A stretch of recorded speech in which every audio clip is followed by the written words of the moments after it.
mengadili. 1. Mengabulkan permohonan para pemohon untuk seluruhnya.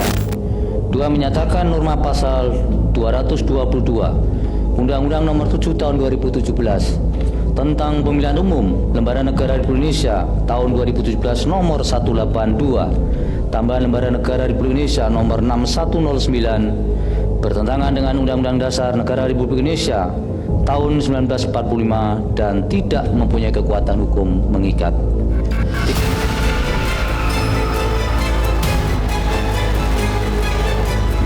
Semua partai politik punya hak untuk mencalonkan presiden dan wakil presiden, partai politik peserta pemilu ya. Jadi nanti kalau di 2024 misalnya ada 12 partai politik, maka 12 partai politik itu sama-sama punya hak untuk mencalonkan presiden dan wakil presiden. Yang kedua, persyaratan pencalonan tidak boleh merujuk kepada perolehan suara atau kursi di parlemen.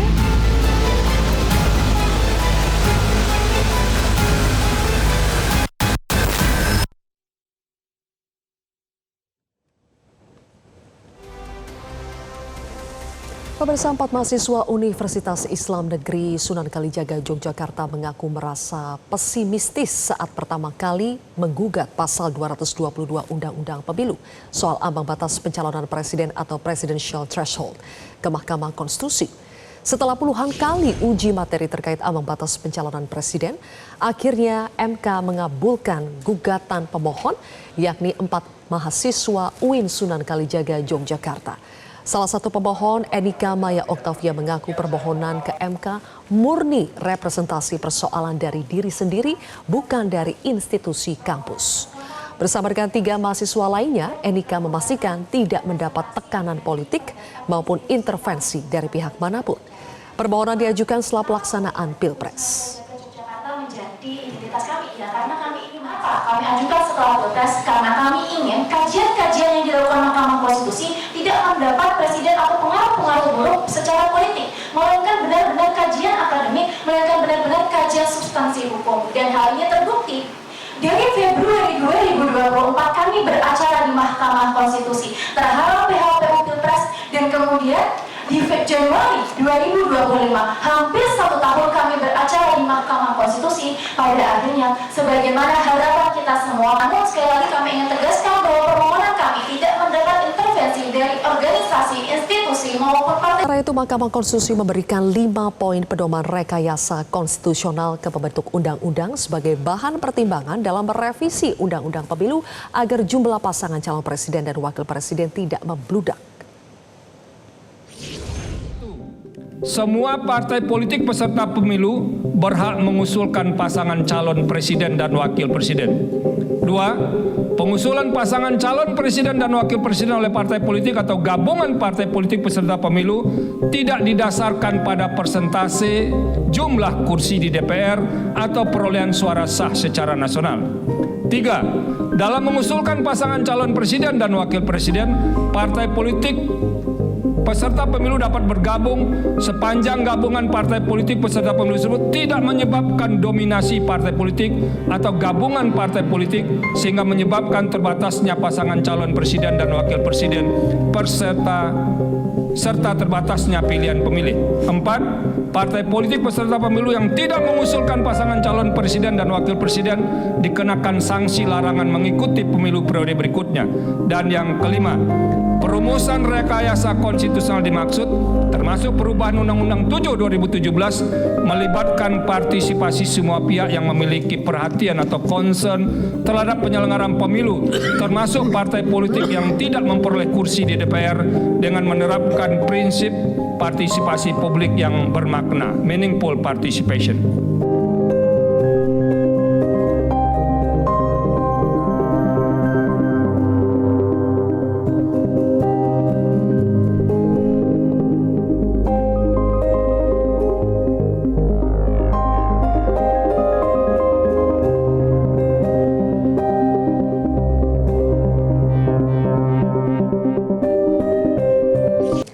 Pemirsa, pemerintah dan DPR sebagai pembuat undang-undang kini punya pekerjaan rumah untuk membahas implikasi dari putusan MK nomor 62 tahun 2024 yang menghapus ambang batas pencalonan presiden dan wakil presiden. Apakah pembuat undang-undang harus segera merevisi undang-undang pemilu untuk mengakomodasi putusan MK tersebut? Dan apa implikasi politik yang akan dirasakan oleh partai parlemen maupun non-parlemen?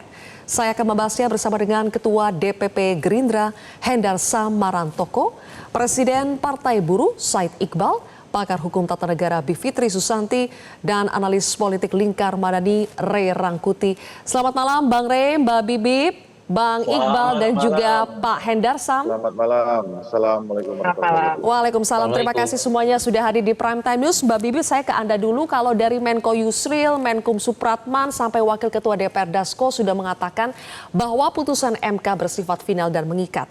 Apakah pernyataan itu bisa kita baca sebagai bentuk kepatuhan dan tidak ada lagi upaya untuk melakukan revisi undang-undang yang tidak sesuai dengan putusan MK?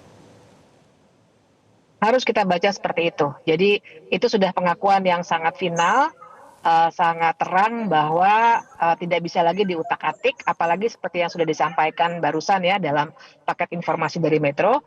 Ada 5 poin yang sudah diberikan sebagai koridor, diberikan oleh MK sebagai koridor, dan tinggal dilaksanakan saja oleh pemerintah dan DPR sebagai pembentuk undang-undang. Tinggal nanti kita lihat saja bagaimana prosesnya, karena yang kita ketahui bersama kan memang dalam beberapa dialog ya sudah disebutkan bahwa memang akan ada pembahasan undang-undang pemilu dan mungkin ada kodifikasi atau omnibus law. Tapi yang penting setelah evaluasi pilkada maupun evaluasi pemilu Februari 2024 memang akan dilaksanakan revisi undang-undang pemilu. Nah, tinggal nanti berarti harus mengakomodasi juga putusan MK yang terbaru ini supaya semuanya nanti sinkron. Mbak Bibip, sebelumnya kita ingat ya ada putusan MK nomor 60 tahun 2024 soal ambang batas pencalonan kepala daerah. Sehari setelah diketok, DPR sempat berupaya merevisi undang-undang pilkada yang isinya berbeda dengan putusan MK. Sebelum akhirnya di demo besar-besaran kemudian revisinya dibatalkan. Apakah Anda melihat hal itu berpotensi lagi terjadi? Potensi itu selalu ada ya, namanya juga potensi ya. Jadi saya kira seperti yang sudah terjadi pada Agustus 2024 lalu, maka potensi bahwa akan ada perlawanan juga dari masyarakat sipil juga saya kira sangat besar terjadi.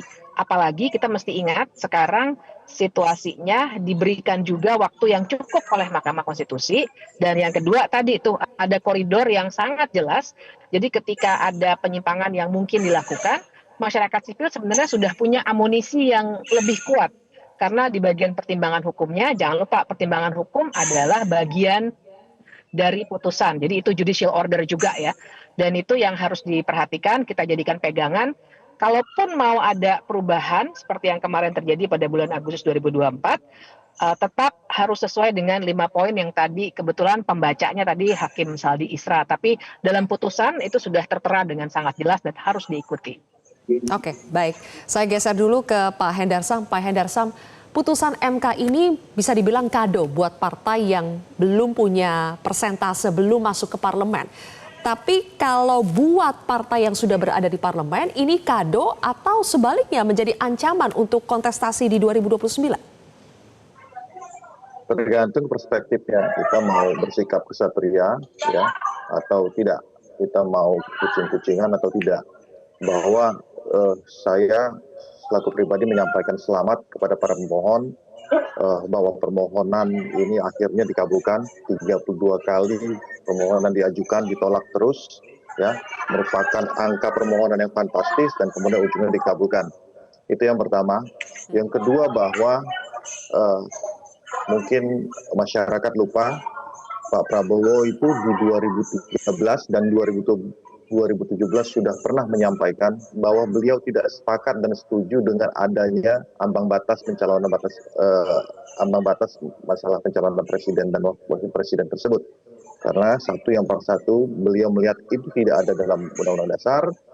Dasar kedua adalah bahwa itu dianggap beliau adalah akal-akalan dari partai-partai besar. Nah, berikutnya juga Partai Gerindra itu sudah pernah mengusulkan untuk menghapus ambang batas itu. sudah pernah menghapus, tapi tidak goal pada saat itu karena ada dua partai besar, salah satunya PDI Perjuangan yang menolak hal tersebut. Jadi sikap Gerindra tentunya konsisten dengan hal tersebut bahwa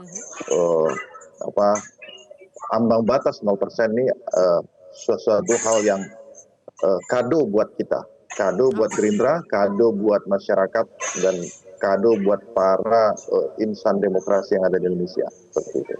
Baik, dari Gerindra melihat ini adalah keputusan yang positif buat semuanya. Bang Iqbal, saya juga perlu memastikan ke Anda melihat ini sebagai sebuah kado untuk semua partai politik terlepas ada maupun tidak ada di parlemen saat ini, dan apakah ini akan memunculkan figur-figur yang selama ini tidak punya tempat karena adanya presidential threshold? Ya, betul sekali. Bagi partai non-parlemen, khususnya partai buruh, kita mengapresiasi dan berterima kasih terhadap apa yang telah diputuskan oleh MK. Ya, khususnya selain Perludem dan juga Bang Hadar Rumai, yang 4 mahasiswa.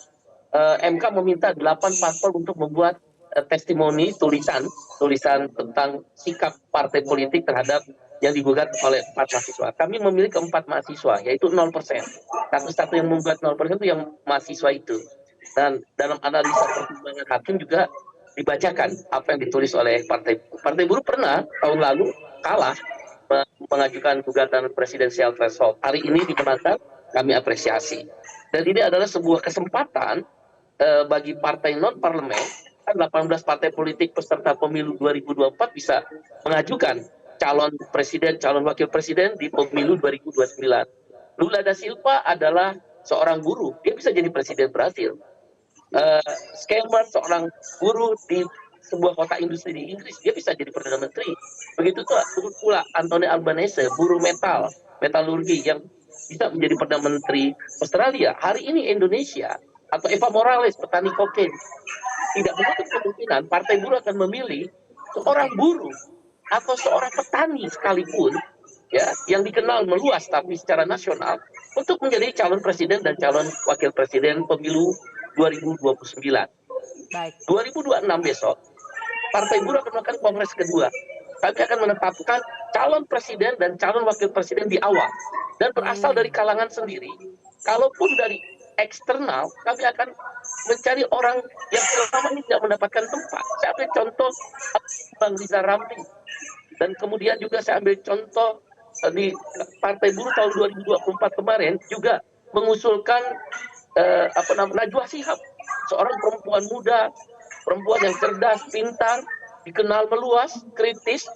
Orang baik itu harusnya mendapat tempat untuk menjadi calon presiden, calon wakil presiden. Tidak menutup kemungkinan seperti seorang Najwa Shihab akan kembali dimunculkan oleh kalangan buruh untuk menjadi capres dan calon wakil presiden. Ini yang dilakukan oleh Boris di Chili. Baik. Waktu itu jadi dari Partai Buruh sudah akan mulai memunculkan figur potensial sejak 2026. Berarti nih Bang Rey, apakah ini artinya dengan putusan MK ini implikasi politiknya Bang Rey salah satunya adalah akan memunculkan persaingan dini atau bisa kita sebut early Pilpres yang akan muncul jauh lebih awal daripada 2029, Bang Rey? Iya, itu positifnya dari putusan ini. Karena setiap orang sekarang mau tidak mau dipaksa untuk masuk ke dalam satu sistem di mana nama baiknya gitu ya, kebesarannya dan sebagainya itu menjadi alasan utama orang untuk dipilih gitu. Jadi nama bapak ya, nama paman dan sebagainya itu mungkin akan berkurang pengaruhnya. Kalau kemudian orang tidak melihat apa yang dikerjakannya selama ini. Dalam bahasa yang lain, sistem ini membuka kemungkinan kepada orang yang bekerja akan mendapatkan upah yang malas-malasan yang akan kebagian gitu loh kira-kira. Yang menggantungkan pada popularitas bapak, popularitas ayah gitu ya, juga akan ditinggalkan orang gitu. Jadi memang dengan dibuat terbuka seperti sekarang itu, ya fairness-nya makin kelihatan gitu. Rasa adilnya makin terbuka gitu. Dibandingkan misalnya seperti yang kita alami pada Pilpres 2024. Bagaimana orang yang menggantungkan nama besarnya, menggantungkan elektabilitasnya pada nama besar bapaknya gitu loh.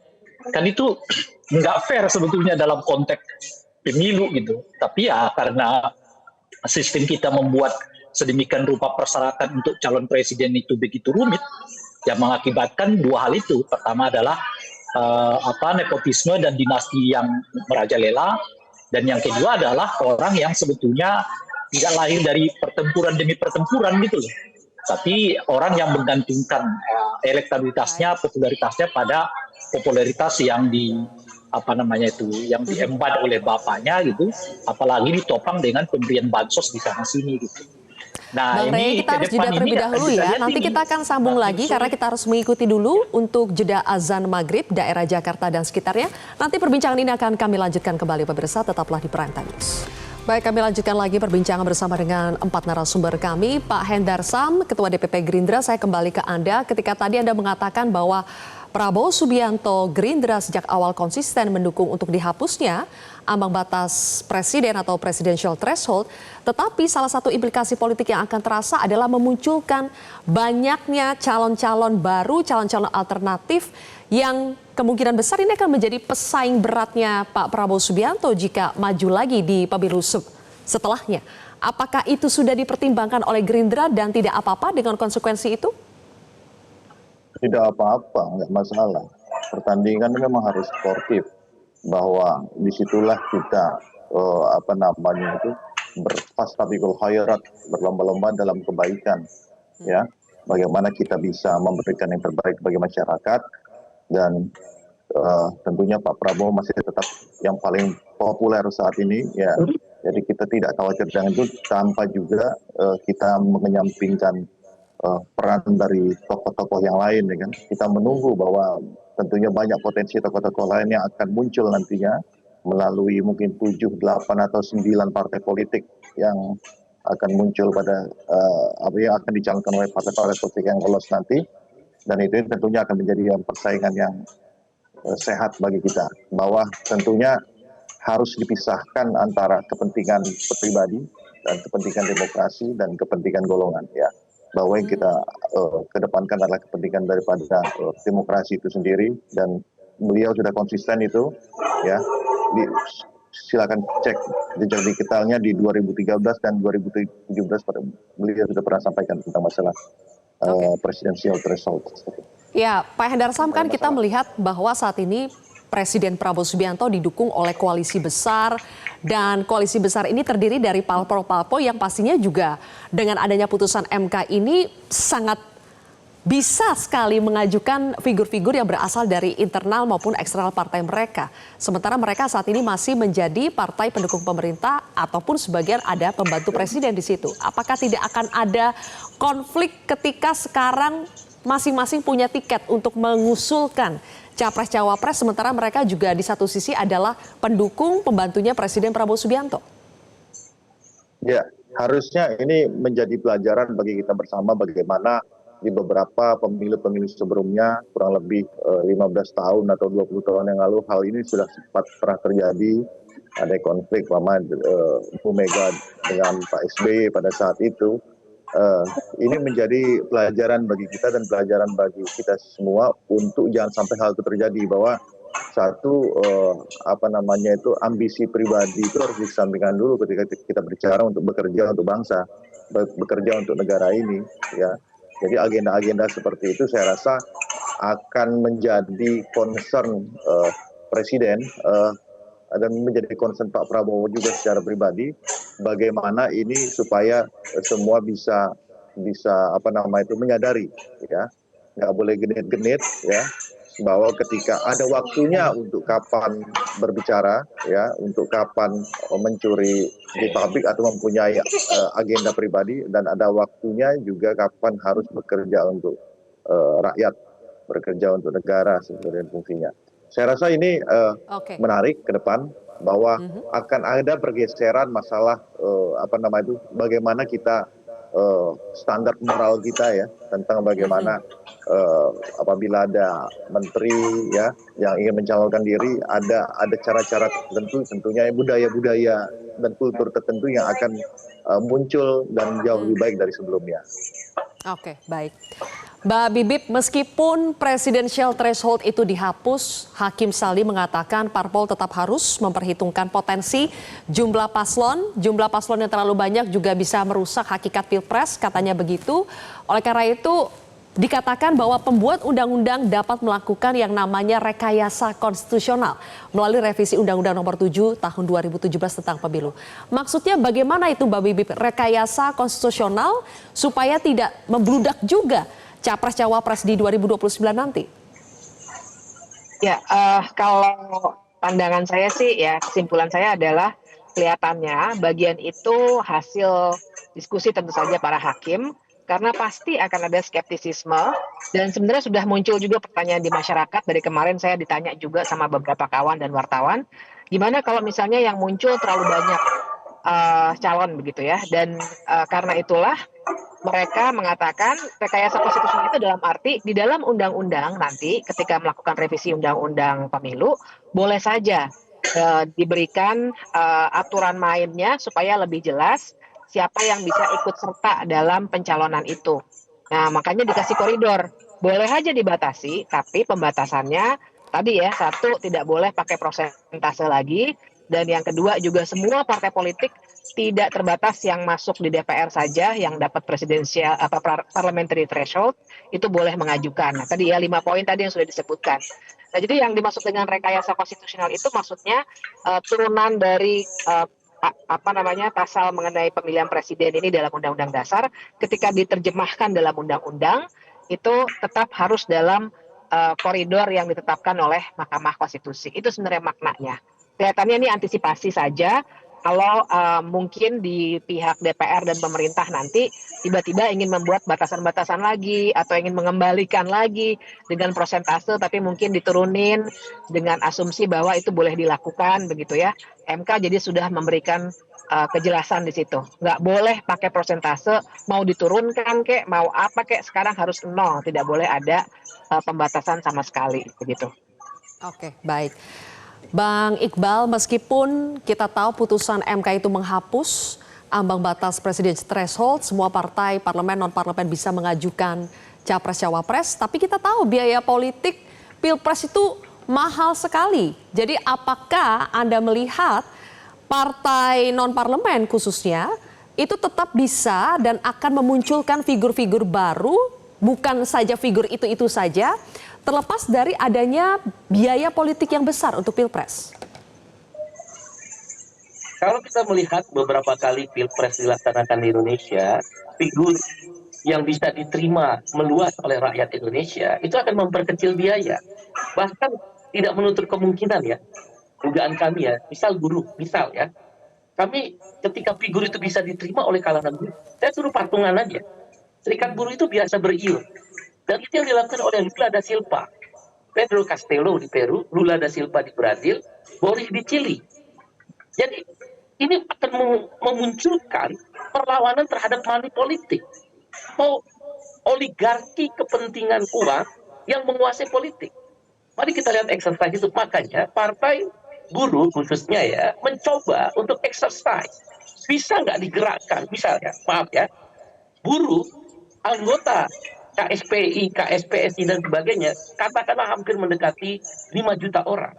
Kalau setiap orang 100.000 saja sekali seumur hidupnya dalam 5 tahun, saya rasa nggak keberatan. Potong gaji, itu kami sudah terbiasa. Jadi kekuatan money politik nanti bisa dilawan dengan memunculkan figur yang bisa diterima. Orang kan marah, yang kemudian uang bekerja sehingga hilang harapan daripada pemilih khususnya kalangan bawah ini karena kekuatan uang dan memunculkan figur yang itu saja. Oleh karena itu, apa yang diputuskan MK, bravo. Ini adalah kesempatan. Dan jangan khawatir, Timor Leste, berapa sih pemilihnya? Puluhan juta kalau saya nggak salah. Yang ikut pemilihan Perdana Menterinya berapa? 16 orang. Dan banyak yang partai-partai kurem, yang partai-partai, bahkan termasuk partainya Sanana Gusmao, yang memenangkan pemilu Timor Leste adalah partai yang boleh dikatakan secara finansial tidak kuat. Jadi banyak hal. Eva Morales di Bolivia, dan saya waktu itu ikut kampanyenya Lula da Silva di Rio de Janeiro, bagaimana rakyat mengumpulkan uang. mengadakan satu perhelatan kampanye terbuka. Memang di sini akan rapat-rapat umum, ya, yang mahal kalau dia menggunakan sosial media. Nah, Thailand, dia menggunakan kekuatan sosial media. Sayang, partai yang pemenang pemilu tapi tidak bisa lolos karena kurang suara untuk berkoalisi. Jadi banyak beberapa benchmarking di beberapa negara yang saya kebetulan ikut ya, kebetulan. Obama, Anda tahu Barack Obama, AFL-CIO, Serikat Buruh Amerika, itu mengkampanyekan Obama pintu ke pintu, door ke door. Kalau bahasa kami satu, salam satu pintu. Begitu dia ketok pintu, top di Detroit misal, atau di Pittsburgh, kota buruh baja dan kota mobil ya, kita $1.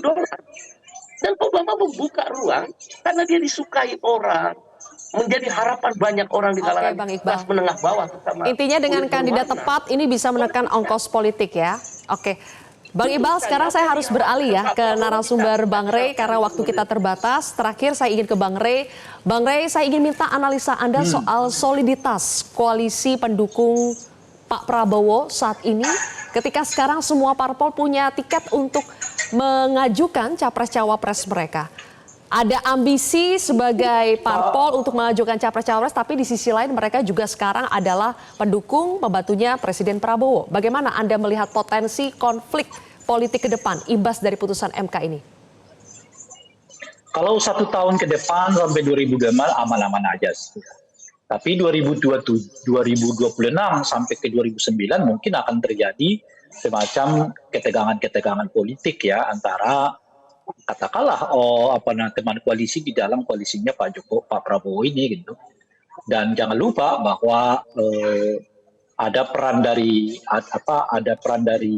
wakil presiden juga yang memungkinkan beliau untuk mencuat sendiri ya sebagai calon atau figur yang akan didorong maju di dalam Pilpres 2029 yang akan datang gitu. Tapi untuk tahun ini saya kira tetap aman karena lagi pula undang-undang belum dibahas. Nah, cuman tentu mereka harus lihat ini.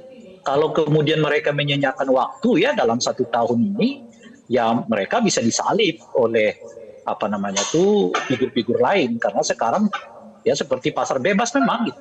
Yang populer, yang sering terjun ke masyarakat, yang bergaul dengan masyarakat, mengadvokasi kebijakan masyarakat macam-macam, itu punya potensi untuk dilirik oleh pemilih pada Pilpres 2029 yang akan datang.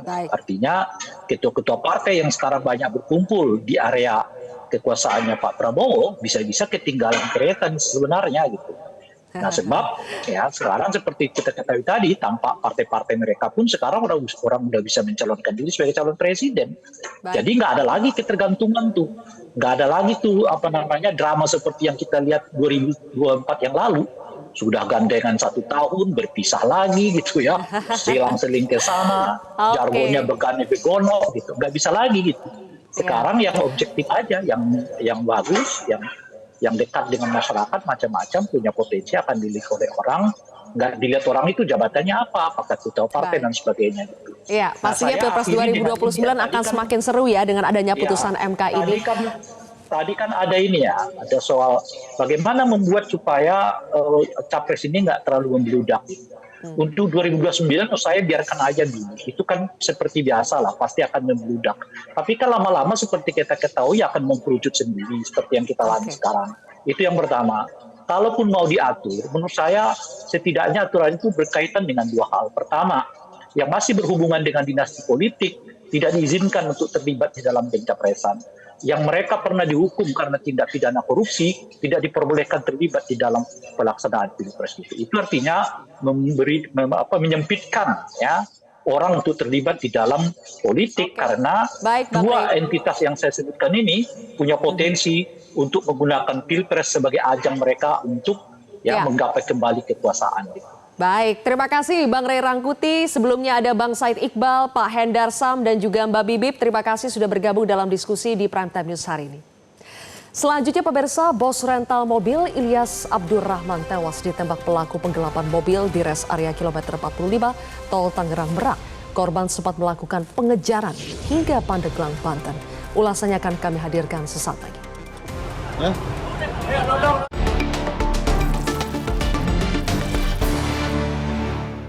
Jelajahi cara baru mendapatkan informasi. Download Metro TV Extend sekarang.